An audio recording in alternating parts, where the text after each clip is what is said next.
This 2025, sobrang daming nirelease ni Nike ng mga Kobe pairs. Like literal, marami din ako nakuha, marami din akong hindi kinuha. Mostly sa gusto kong makuha this year, nakuha ko.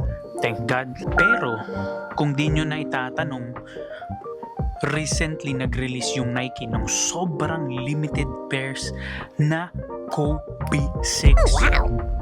Itong sapatos na to, sobrang limited. It was rumored to be just 9,000 pairs released nationwide. Oh, wow! Ibig sabihin yan guys, dito lang sa US, hindi ni-release outside US. That's how limited the pair is. Nung una, akala ko limited na yung Caitlin Clark. Kasi sabi nila it was around 40,000 pairs nationwide dito sa Amerika. Which technically limited na yun kasi siyempre ang daming tao sa Amerika sobrang daming sneakerheads, sobrang daming resellers, so limited na yung 40,000. And luckily we have 2 pairs of each ng Caitlin Clarks. We have the 5 and the 6. Thank you God. Pero itong latest na nirelease ng Nike, ito yung sobrang limited. And sobrang ganda. Like, I don't know how to explain how beautiful the shoe is, but man, ako mismo papakita sa inyo. Ako mismo. Kita niyo ba itong hawak ko?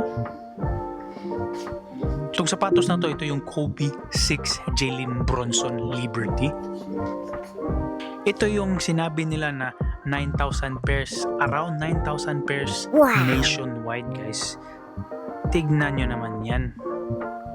And kung nagtataka kayo bakit sobrang ganda ng kulay niyan, sobrang ganda, literal na sobrang ganda.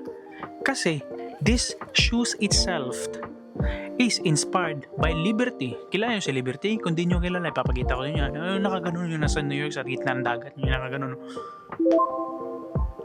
Yan yung si Liberty. Kaya ganito yung kulay niya. Sobrang ganda. Kaya huwag nang patumpik-tumpik pa.